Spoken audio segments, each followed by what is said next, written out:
हाँ जी, तो क्या बात गालिब है? भाई, मेरा क्वेश्चन ये साउथ एशिया से है, जो अभी हम देखते हैं हमारा जो इलाका है।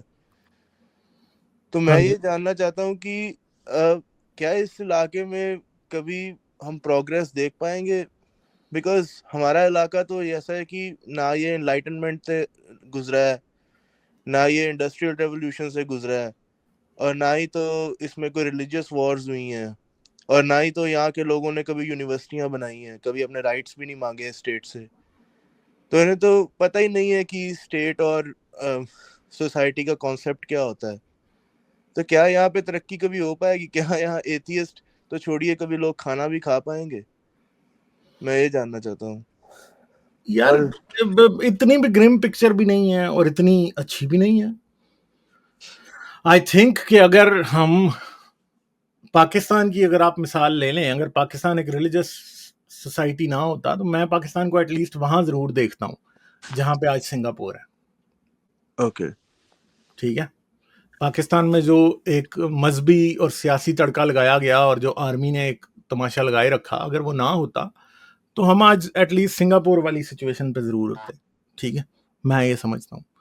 तो पाकिस्तान बड़ा अच्छा हो सकता था मगर नहीं हो सका, उसकी नहीं, वजह पर यही है। इसमें मेरा एक क्वेश्चन, अभी आप देखें कि जब वर्ल्ड वॉर 2 हुई, तो जर्मनी, जापान, इवन सिंगापुर, ये सब तबाह हो गए थे देश। लेकिन इन लोगों ने अपने आप को 10-20 साल में रिवाइव कर लिया वापस। वो वापस वो इकोनॉमी बन गए जो ये पहले थे, शायद उससे भी अच्छी बन गए, जो वर्ल्ड वॉर 2 से पहले थे। पर हमारे लोग देखिए, आज तक 75 साल हो गए, कोई तरक्की नहीं हुई, अभी भी गरीबी है, अभी भी भुखमरी है, अभी भी औरतों को इंसाफ नहीं मिलता, अभी भी देखिए आप कोर्ट में जाएं तो 15-15 साल लोगों के केस सटके रहते हैं। तो मैं तो यही जानना चाहता हूँ कि ये लोगों के दिमाग में कभी ये कॉन्सेप्ट आएगा कि I have to do good for others, अपने को छोड़ के मुझे दूसरों के लिए भी सोचना है, सोसाइटी को भी अच्छा करना है, साइंस पे फोकस डालना है।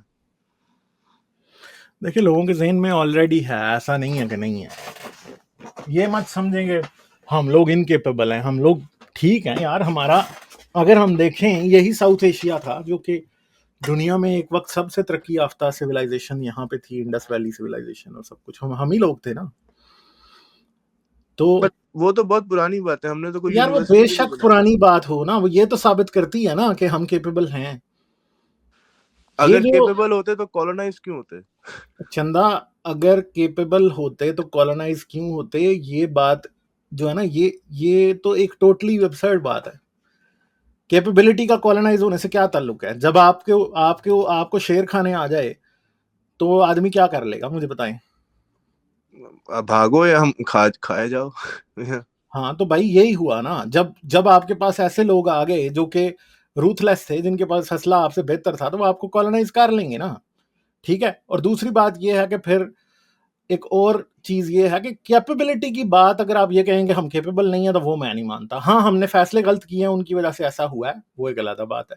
सुपरस्टिशन और सोसाइटी में जहालत, हाँ, और ये कहें कि ये खत्म नहीं हो सकती, खत्म भी हो सकती। ठीक है। नहीं, पर आप अगर देखें, कई ऐसे भी लोग हैं जो सिलिकॉन वैली में बहुत बड़ी बड़ी कंपनी चलाते हैं, राइट? बट उन लोगों ने भी ये कहा है कि हमारे पास इतनी दौलत है, इतने पैसे हैं, लेकिन जिन गरीब मुल्कों से हम आते हैं, हम उनमें वहाँ एजुकेशन नहीं दे सकते, वो डेवलप नहीं कर सकते जैसे फर्स्ट वर्ल्ड या बाकी की दुनिया करती है। तो हमारे तो देश है, तो पिछले 75 ईयर्स से इनको इतनी आज़ादी है, तभी भी आप देखें इतनी पिछड़ापन क्यों है, ये मेरी समझ से बाहर है। ये तो बड़ी सिंपल बात है। आप जो कह रहे हैं कि समझ से बाहर है और आप ये समझ रहे हैं कि ये लोगों का ब्लेम है, वो भाई नहीं है लोगों का ब्लेम। आई थिंक कि ये भी सोचना कि नहीं जी ये लोग कैपेबल ही नहीं है, ये भी एक डिफीटिस्ट अप्रोच है। लोग कैपेबल हैं, सिस्टम गलत है, सिस्टम ठीक हो सकता है, ऐसा भी हो सकता है कि ना ठीक हो, मगर अगर हम ये समझेंगे नहीं नहीं ये हो ही नहीं सकता, तो ये बात बिल्कुल गलत है। ठीक है। अगर आप कह रहे हैं सिंगापुर और चाइना की मिसाल आप दे रहे हैं, तो भाई उन्होंने भी तो पिछले 70-80 साल में सब कुछ ठीक किया ना, तो हम भी कर सकते हैं। हमने क्यों नहीं किया? एक तो बात आप याद रखिए, अगर आप इंडिया की तरफ देख लें तो ये भी बात याद रखिए कि इंडियंस ये बिलीव करते हैं कि इस्लाम उनके लिए बहुत बड़ा मसला है, मगर मेरे ख्याल में हिंदुइज्म को कम मसला है।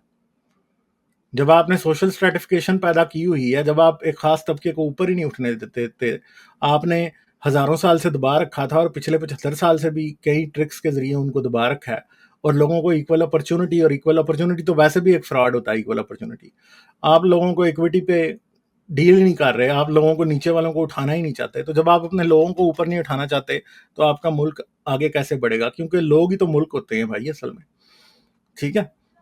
तो ये बात याद रखें कि जो लोग अपने ह्यूमन कैपिटल पे नहीं करते, और मैं समझता हूं कि इंडिया भी उससे पहले ही बेहतर था जब कास्ट सिस्टम और हिंदू कास्ट सिस्टम नहीं आया था। मेरे ख्याल में सबसे बड़ा ब्लेम कास्ट सिस्टम का। इन्वेडर्स इसलिए आते रहे और कामयाब रहे क्योंकि कास्ट सिस्टम जो है ना, उसने सोसाइटी को डिवाइड करके फाड़ के रखा हुआ था, ठीक है। अगर 5 भाई थे ना तो वो आपस में बैठ भी नहीं सकते थे, एक दूसरे की शक्ल भी नहीं देख सकता था, तो वो मिलके लड़ेंगे कैसे मुगलों से या फिर बाहर से आने वालों से?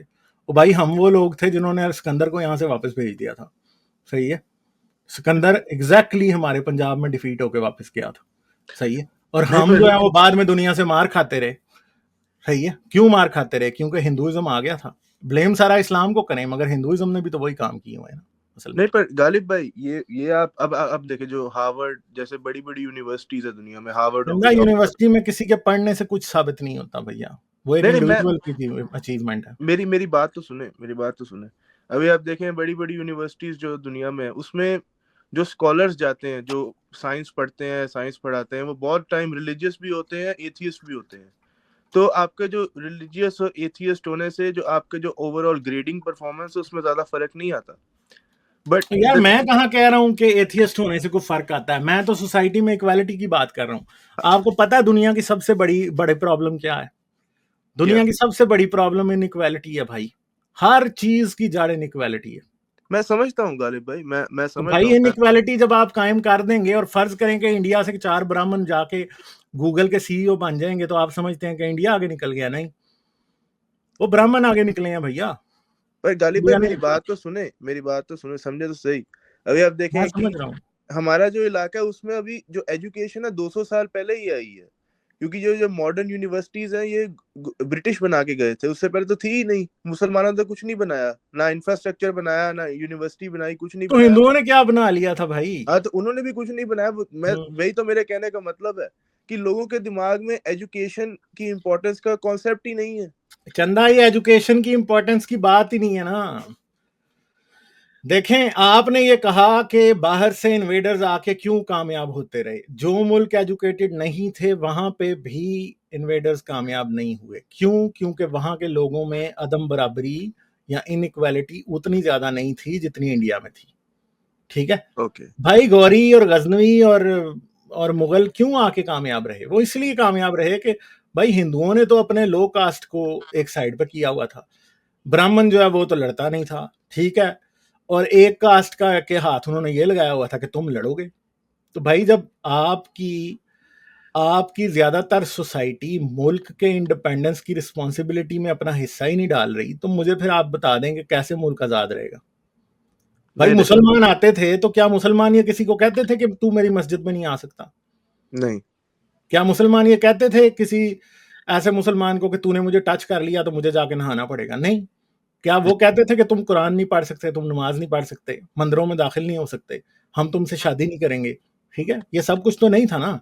तो भैया जो पिछले 1-1.5 साल में हिंदू कास्ट सिस्टम ने इंडिया के साथ किया है, वो किसी और चीज ने नहीं किया असल में। मुसलमानों को जितना भी बुरा कहें, अगर रूट कॉज देखें तो मुसलमानों की तमाम अट्रॉसिटीज जो की गई हैं उनके पीछे एक वीकनेस थी, और वो वीकनेस की वजह की रूट कॉज क्या थी? Hindu caste system. आज भी जो बहुत कुछ इंडिया और पाकिस्तान में होता है वो डायरेक्टली उन चीजों की वजह से है जो कास्ट सिस्टम ने की है। जैसे कि मैं आपको एक सिंपल बात बताता हूं कि हम सब कॉन्टिनेंट के लोग कावर्ड हैं, और हमें कावर्ड किसने बनाया है? हिंदू कास्ट सिस्टम ने। हम इररिस्पॉन्सिबल हैं, हम क्या है, नफसा नफसी है। नफसा नफसी क्या है? कि सेल्फिशनेस, कि किसी के दर्द को देखेंगे भी नहीं। क्यों? क्योंकि भाई अगर कोई भगवान ने ऐसा कहा है उसे। नहीं नहीं, कोई शूदर मार रहा है तो ब्राह्मण ने तो उसे टच भी नहीं करना ना, तो वो हाँ उसे क्यों जी, बचाएगा? हाँ जी, तो फिर ये सेल्फिशनेस तो पैदा होती है ना, और हाँ जी। हिस्ट्री में यही होता आया है। तो भैया ब्राह्मण जब हमले आते थे बाहर से, तो ब्राह्मण ये सोचते थे बाकी सारा मुल्क लूट लें और हम जो है ना जाके सुलह कर लेते हैं, और लिटरली जाके कर भी लेते थे, ठीक है।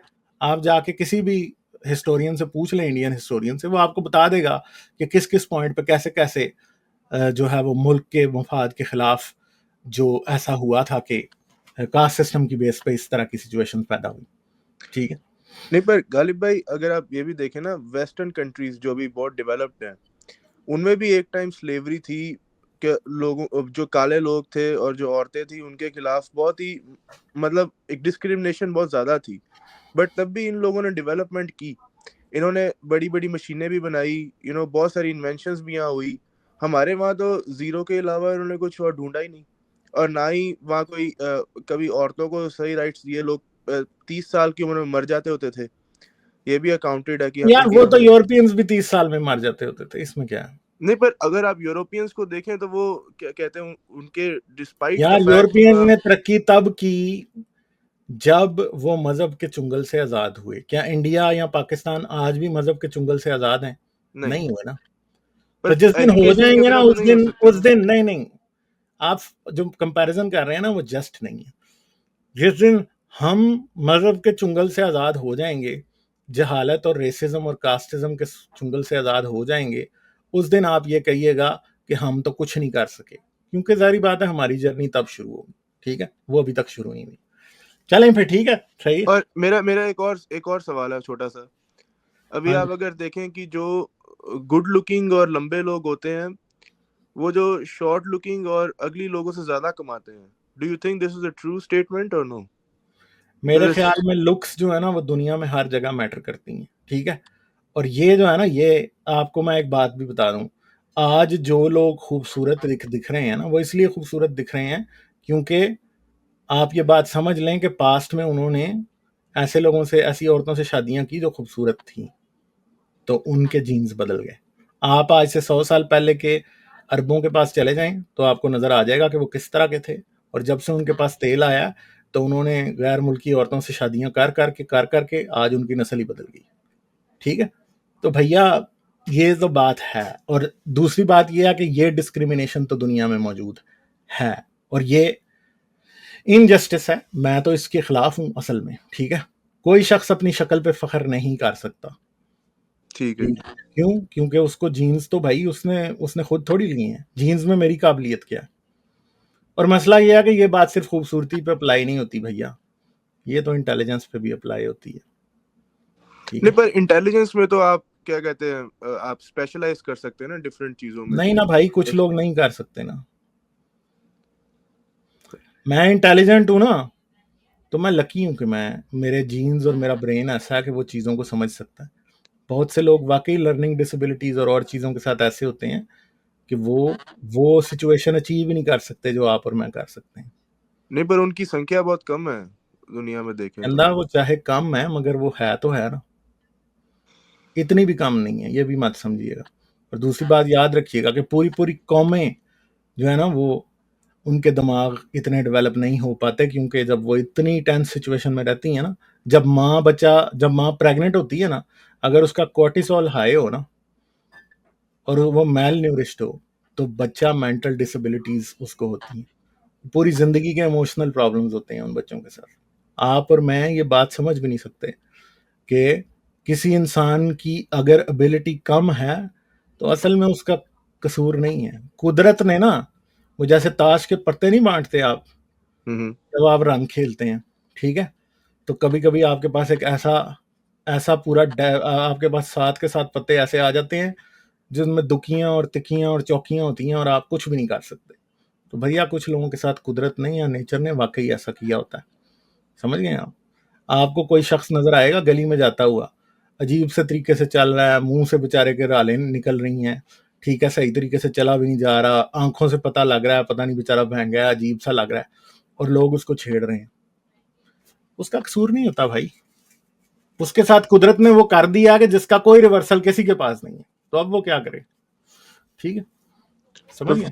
फिर गालिब भाई ये भी देखे ना, जो हमारा इलाका है जैसे साउथ एशिया मैंने बात की, वहाँ तो 35-40% लोग ऐसे ही हैं जो मैल नरिश्ड हैं या ऐसी तकलीफों से निकल रहे हैं जिनके दिमाग कभी काम नहीं करेंगे। तो फिर तो मुझे फिर बताएं मेरा उनका वही क्या क्वेश्चन कसूर आता है, है। उनका क्या कसूर है? हाँ तो फिर यहाँ कभी तरक्की हो सकेगी अगर मेजोरिटी हमारी पॉपुलेशन चंदा अगर इतनी तरक्की तो स्मार्ट हो ऐसी है? सकेगी ना, ये आप क्यों कह रहे हैं कि नहीं हो सकेगी? आप इतने मायूस क्यों हैं? मायूस हालत देख के भाई क्या चंदा गंदी इतना हवा नहीं ना, बहती। इतना नहीं ना बंदे को करना है। नहीं नहीं, कभी हो ही नहीं सकता। आप तो ऐसे शो कर रहे हैं जैसे आपको इन लोगों पे गुस्सा है। गुस्सा नहीं होना चाहिए, हमदर्दी होनी चाहिए। हम जानते हैं कि चीजें गलत हैं, मगर अगर हम ये जानते हैं ना कि क्यों गलत हैं, तो एटलीस्ट हमें इन पे गुस्सा नहीं होगा। मुझे इन पे गुस्सा नहीं है, मुझे ना पाकिस्तानियों पे गुस्सा है, ना हिंदुओं इंडियंस पे गुस्सा है, ना किसी और पे। मैं ये जानता हूं कि लोग अपनी कंडीशन और सिचुएशन का शिकार होते हैं, ठीक है। वो गलत फैसले भी करते हैं, कुछ चीजें उनकी कैपेबिलिटी से बाहर होती हैं। लोगों को इतना ज्यादा जज नहीं करना चाहिए कि ओ जी हम तो है ही घटिया हैं, हम तो पता नहीं क्या है। ओ भाई, ये हसन निसार वाली सोच छोड़ दें, नहीं, ये मेरे जाहिलाना। दिमाग में ये सोच इसलिए है क्योंकि मैं अब आपकी लाइव स्ट्रीम बहुत देर से देख रहा हूँ, राइट। तो मैं जो आप कहते हैं बुक्स पढ़ने के लिए या लोगों को सुनने के लिए, मैं उन्हें सुनता भी हूँ, पढ़ता भी हूँ। तो फिर जो मैं सुनता पढ़ता हूँ, मैं उन लोगों को भेजता हूँ जो मुझे जानते हैं। और जो लोग मुझे जानते हैं वो बहुत ही मतलब एक प्रिविलेज्ड तबके से आते हैं हमारे सोसाइटी में। तो मैं देखता हूँ कि वो कभी मेरी वीडियो को सीरियसली नहीं लेते, कभी सुनना ही नहीं चाहते। उन्हें कुछ भी बोल दो, वो आगे से वही पुरानी धकियानुसी बातें मुझे बताते हैं, बिकॉज वो उम्र में मुझसे बड़े हैं, थोड़े पैसे ज्यादा हैं। सो वो इग्नोरेंट भी हैं और एरोगेंट भी हैं, बिकॉज दे हैव मनी। तो अगर ऐसे लोग ताकत के इनके हाथ में अगर सारी ताकत है सोसाइटी की, और अगर यही लोग नहीं बदलना चाहते, तो फिर बाकी सोसाइटी कैसे बदलेगी? ये पाकिस्तान में भी है, ये इंडिया में भी है, ये बांग्लादेश में भी है, ये हर जगह है कि जो पावरफुल तबका है वो बदलता नहीं है, तो बाकी लोग कैसे यार वो बदले? तो अमेरिका में भी है ना, जहालत इधर कम है, इधर भी उतनी। नहीं, पर अमेरिका में अगर आप देखें तो बड़ी बड़ी यूनिवर्सिटीज के पायदान पे वो क्या कहते हैं, अगर आप इनकॉम्पिटेंट है आप नहीं जा सकते। You have to be very skilled, आपको बहुत पढ़ा लिखा होना चाहिए, तभी आप जाएंगे वहाँ, वरना आप नहीं जा सकते ऐसी बड़ी यूनिवर्सिटी में, बड़ी यार पोजीशन ऑफ ऐसी बड़ी पावर। यूनिवर्सिटीज में, सरकारी यूनिवर्सिटीज में तो कोई पाकिस्तान और इंडिया में भी ऐसा बंदा नहीं जा सकता, ठीक है। वो तो मुझे पता है, पाकिस्तान में भी यूनिवर्सिटीज में ऐसे कोई निकम्मे का एडमिशन नहीं हो जाता। नहीं, पर अगर आप परवेज उद बॉय को सुने या ऐसे लोगों को सुने जो सच्ची में वहाँ पढ़ाते रहे हैं 40-45 साल, 50 साल, तो वो तो कहते हैं कि यहाँ पे तो ऐसे लोग आते हैं।